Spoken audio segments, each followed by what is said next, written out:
Puff Daddy, whoever, none of these niggas. All you fake hard niggas, fuck you. Hold on. Okay. All you fake hard niggas, fuck you. You know what I'm saying? I don't give a fuck cause you can't shoot nobody anyway. And the reason why you gotta talk is cause you did a deal, you fucking fed. You know what I'm saying? That's why you gotta come at me, cause part of the deal for you to be able to do all that and get out of jail is that you promise that you gonna go pull my coat car. So y'all niggas shut the fuck up about me. Now let me say it calm. You niggas shut the fuck up about Michael. Right. I'm Michael now. Right. Every Michael you can think of, but mostly Godfather Michael now. Man, you doing it, man. You deserve it, Daddy. You putting in that work. Proud of you. I love you. Yeah. There's been a lot of talk lately about Meek Mill and Diddy. Meek recently opened up about an incident with Diddy, which has stirred plenty of speculation. While neither has shared the full story, it's clear something major has shifted between them. Fans are eagerly waiting for more details. Yeah, so as soon as you turn 16, you know what I'm saying? I'm gonna let you rock this every time you come to LA. Yeah, it's gonna be yours. So, I'm telling you, come to LA, it's a little dusty, but you know, come get the front shot of this. Man. Minute. Woo. Okay. Alright, so I'm gonna be driving this next year. Yeah, when you get 16, you come down like you gotta, you know, wear your seat. I mean, I'm 15, you could ride in the passenger seat. I got my permit. Not yet. No. Alright, 16. No, 16. Let's slow down, Josh. Okay. Let's slow down, okay? One step at a time. But yeah, the keys is yours when when you get 16. You're good to go. I'm good to go. Yeah. Alright. Then, when you get 18, you get the house. You get the mansion. Okay. I get the mansion? Yeah. So where are we off to now? Where would you like to go? I mean, wherever you want to go. Where are we going? So check this out, yo. Justin, you ever seen the movie 48 Hours? Right now, he's having 48 hours with Diddy, him and his boy. They're having the times of their lives, like, you know, where we hanging out and what we doing. We can't really disclose, but it's definitely a 15-year-old's dream. You know, I have been given custody of him. You know, he signed to Usher. I'm signed to Usher. I had legal guardianship of Usher when you know he did his first album. I did Usher's first album. I don't have legal guardianship of him, but for the next 48 hours, he's with me. So and we gonna go full crazy. Going crazy. Crazy. I'm taking this out tonight. What you wanna do? What you wanna do over the next 48 hours? 48 hours. Let's go. Let's just go get some girls. Let's go get some girls. A man after my heart. That's what I'm talking about, kid. Meek Mill and Diddy's relationship has taken an unexpected twist. Sources say an incident between them left Meek unable to walk for a week, though the details remain unclear. What's known is that something serious went down at a private location. Fans are buzzing with curiosity, eager to learn more about what really happened and its impact on Meek. Recording of Meek and Diddy making love? Ew. I don't know if it was love. Okay, you have it? Let's hear it.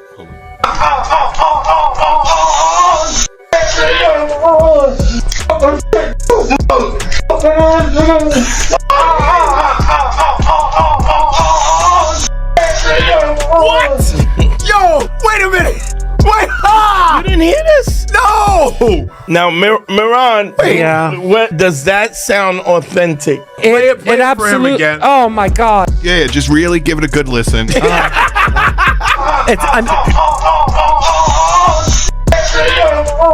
People want to make it. They want to make it so badly. You get these vulnerable people. Parents are letting you do this because they want to make it so badly, and then you record them probably and say. The incident between Meek Mill and Diddy has left fans highly curious. With their past connection, many are questioning Diddy's involvement. Although details are limited, people are eager to find out what exactly happened and what part Diddy may have played in it. Mr. Meek Mills. Well, he said a Philly rapper. You understand? And it was redacted in the paperwork to that because first of all, it had Meek Mills, it had Stevie J, they had redacted their names, and they had Usher. and they redacted their names and just said a performer of the Super Bowl and a Philly rapper. Everybody kind of knew back in the day that Meek Mills and Puff was a little too friendly. Anytime two rappers or two people in the industry come dressed up alike on more than one occasion, listen here, man. My dudes in Philly, I got some real strong dudes in Philly. They don't play that shit. And they probably embarrassed for the fact to see that Meek Mills, one of the street guys that came out of there, got caught up in this Hollywood shit. This Hollywood shit, whereas that he's dressing like, he dressing the same shit. He dressing like Diddy? Hugged up with Diddy? I think that Lil Rod know a lot of shit, but I know this. Two men dressing alike, it's just like two men laying down. When they both get up, they both homos. And that's real talk, bruh. My man, you go to a party, dog, and the nigga got the same shirt you got on, I'm taking my shirt off. I'm walking around in a t-shirt. And then, not to blow Meek Mills up out the water or anything like that, it was said that they checked his Google search and all the other shit, and he was searching for some online gay porn and all that other shit like that. Oh, wow. That shit is crazy, bro. But listen, those are what, you know, it's crazy that money, that lifestyle, and you trying to fit into something get you. These guys never set out to do all this shit. Meek Mills, when he got into the game, he didn't set out to be questioning about his manhood with Diddy. This recent incident has created a lot of buzz and left many questions unanswered. The situation between Meek Mill and Diddy has drawn widespread attention, with fans eager for more information about what really happened. Meek Mills. Well, he said a Philly rapper. You understand? And it was redacted in the paperwork to that, because first of all, it had Meek Mills, it had Stevie J, they had redacted their names, and they had Usher, and they redacted their names and just said a performer of the Super Bowl and a Philly rapper. Everybody kind of knew back in the day that Meek Mills and Puff was a little too friendly. Anytime two rappers or two people in the industry come dressed up alike on more than one occasion, listen here, man. My dudes in Philly, I got some real strong dudes in Philly. They don't play that shit. And they probably embarrassed for the fact to see that Meek Mills, one of the street guys that came out of there, got caught up in this Hollywood shit. This Hollywood shit, whereas that he's dressing like, he dressing the same shit. He dressing like Diddy? Hugged up with Diddy? I think that Lil Rod know a lot of shit, but I know this. Two men dressing alike, it's just like two men laying down. When they both get up, they both homos. And that's real talk, bruh. My man, you go to a party, dog, and the nigga got the same shirt you got on, I'm taking my shirt off. I'm walking around in a t-shirt. And then, not to blow Meek Mill's up out the water or anything like that, it was said that they checked his Google search and all the other shit, and he was searching for some online gay porn and all the other shit like that. Oh, wow. That shit is crazy, bro. But listen, those are what, you know, it's crazy that money, that lifestyle, and you trying to fit into something get you. These guys never set out to do all this shit. Meek Mills, when he got into the game, he didn't set out to be questioning about his manhood with Diddy. But he put himself in that position. Before jumping to conclusions, let's take a moment to look at the bigger picture. Meek Mill and Diddy share a long history with its fair share of highs and lows, like any relationship.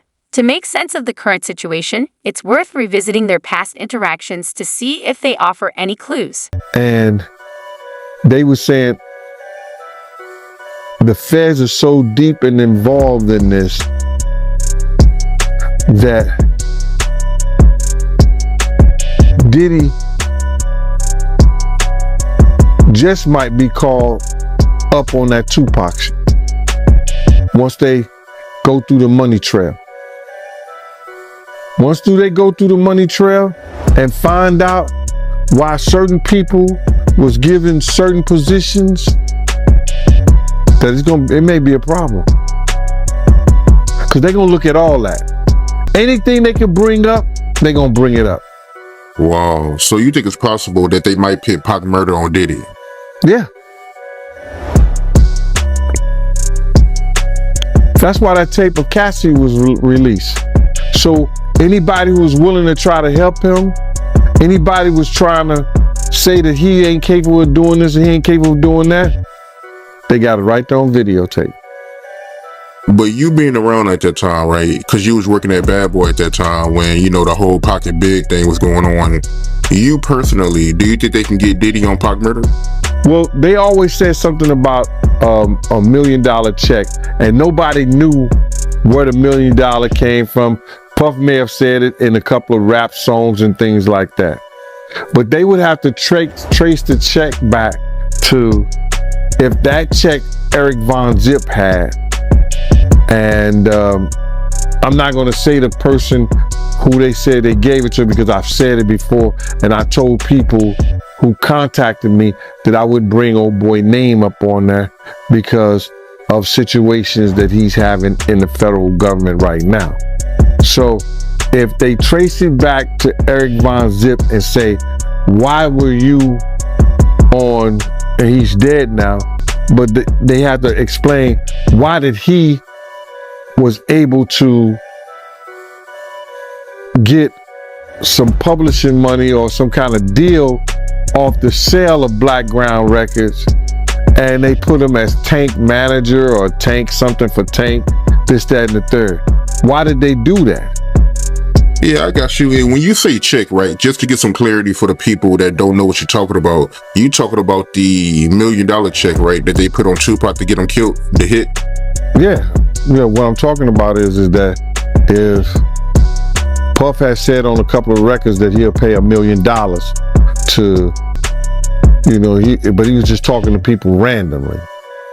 So now everybody said that, and Keefy D said that Puff told them that he'll give them $1 million. Now, do we believe that? I don't know. I don't think so. I don't. Because it was situations whereas that it could have got done by certain people that was around them, but it didn't happen. So when Zip came up with the check for $1 million, he said it was from Black Ground Records. And he said that who he got that money from. So now If that's true, then the feds would have to go in and do a money trace on where did that check come from. And then they're going to say, why? Why was that check given to Eric Von Zip or Eric Zip Martin or Eric Martin? Why did that check was given to him and saying that he had something to do with Tank and he sold the company, which wasn't all his company anyway? Meek Mill and Diddy share a long and complicated history in the music industry, filled with both collaborations and rumors of tension. They've worked together on several projects, and at one time, Meek was even signed to Diddy's management company. However, their relationship has had its ups and downs, with rumors of behind-the-scenes conflicts, including a reported feud over Drake and issues involving Diddy's ex-girlfriend Cassie. While not all rumors have been confirmed, their past is certainly complex. You got a good point, man. Why is TD Jakes at a Diddy party? I mean, it don't make no sense, man. Well, you know, I grew up in the church, bruh. You understand? I Pentecostal church, then Baptist, Methodist. I've been in all the churches, man. You know, I almost was a 7-day evangelist. But what I do know, the sinners do not. The saints supposed to separate themselves from the sinners. You could tell the difference between a saint and a sinner. You understand? So him being up in a Diddy party, and it wasn't like that he wasn't partying, because the tape that I saw, he was dancing. And I'm like, wow, this the fuck, excuse me, this the Rev at the Diddy party?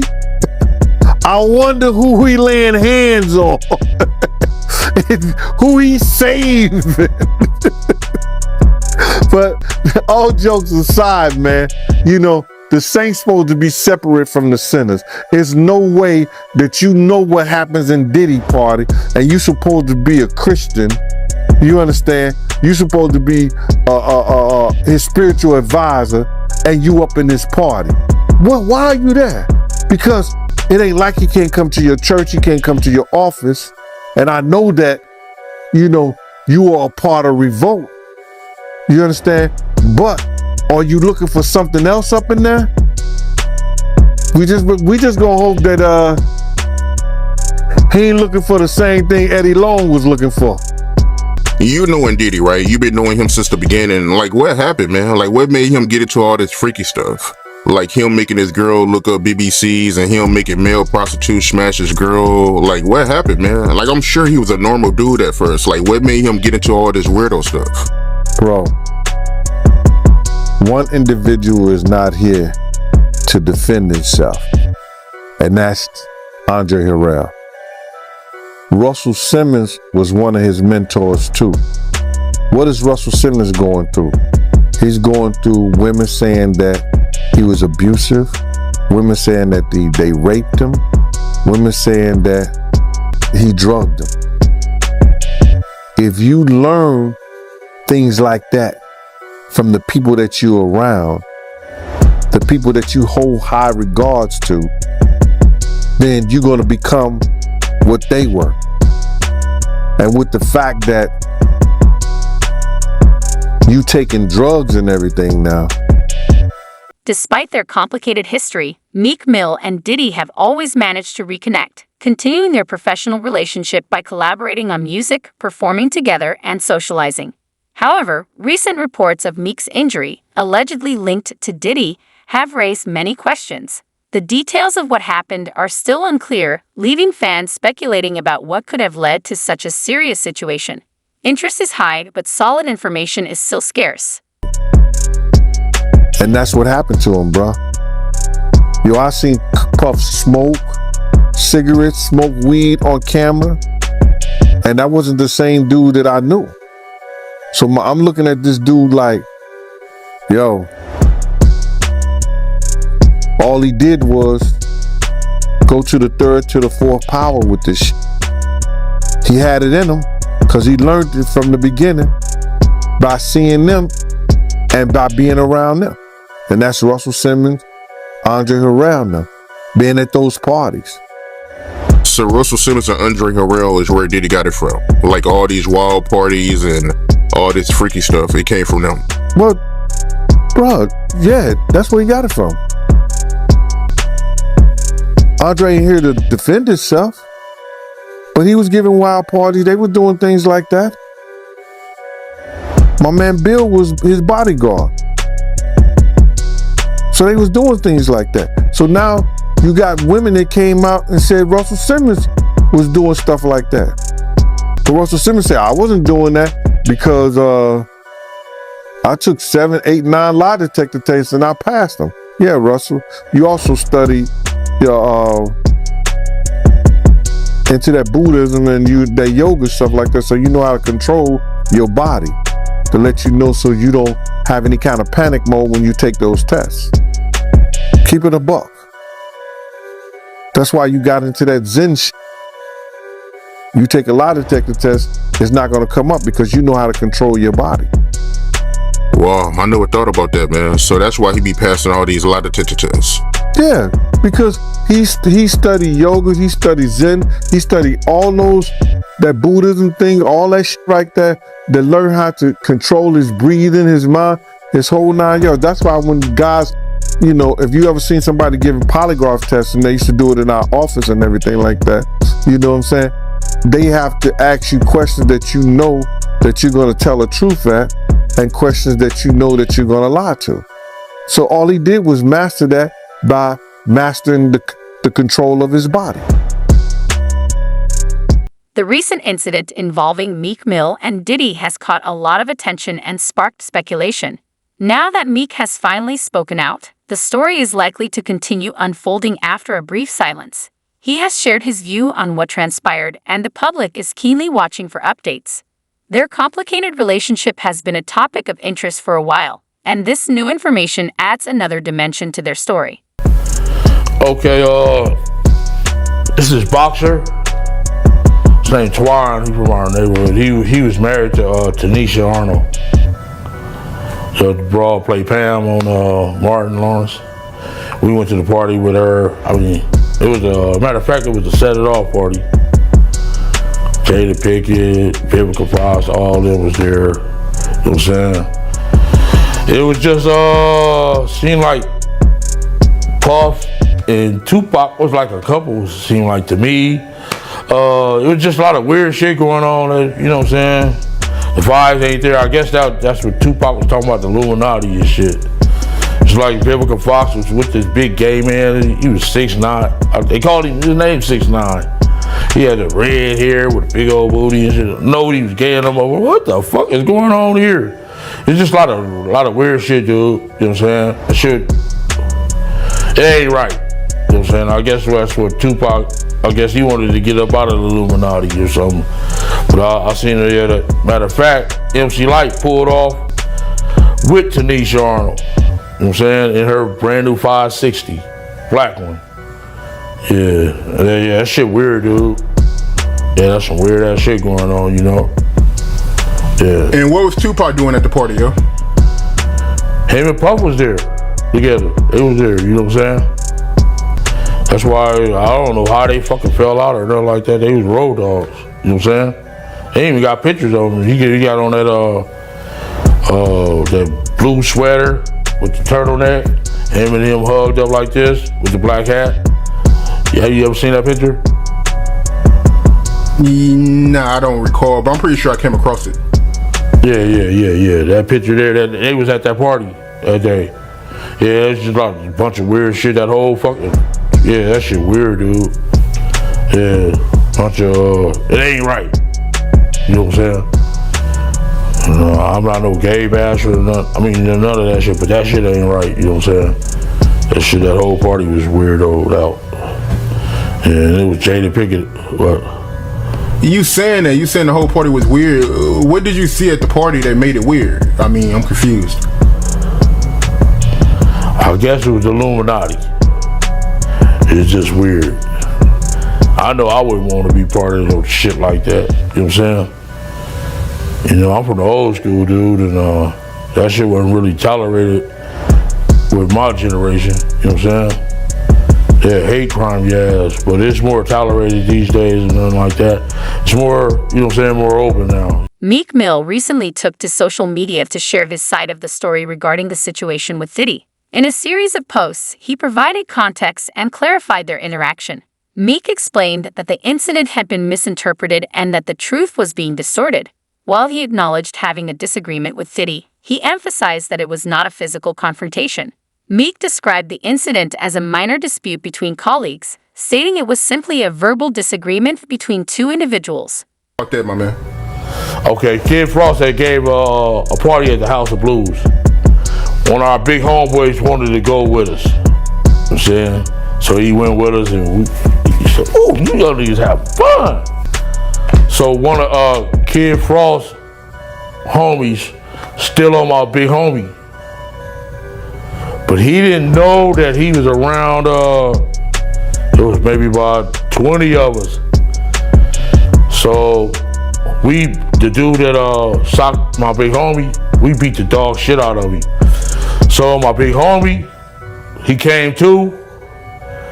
He like, "That's the motherfucker?" We like, "Yeah." And there was 2 security guards had him. Had the dude that we beat up from Kid Frost entourage.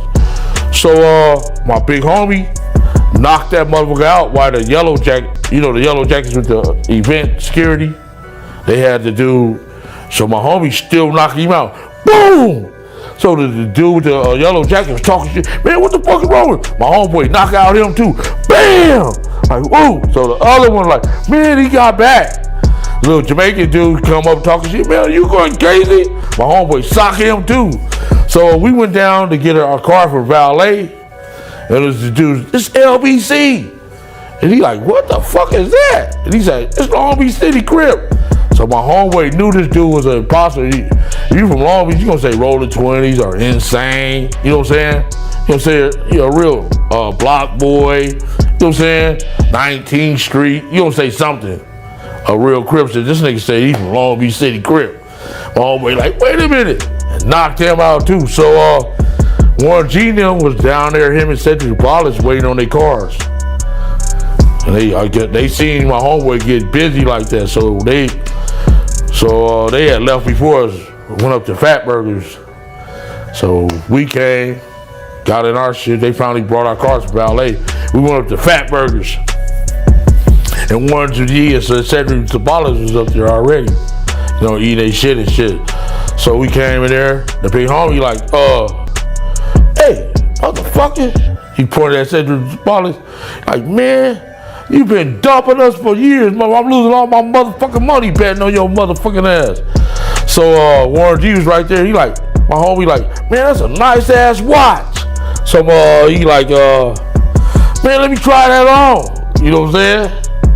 So by then, my homeboy, somebody got my homeboy attention, and he turned his head. Shit, Cedric Sabalas and what's his name was in he was in a ragtop 500 Benz. This motherfucker like jumped off. I mean, he drove up off the motherfucker. He didn't even pay attention to the curve. He jumped off of the curve instead of using the driveway. That shit was funny. My homeboy like, "Damn, he almost bust his whole fucking engine block." Yeah, that shit was funny as a motherfucker.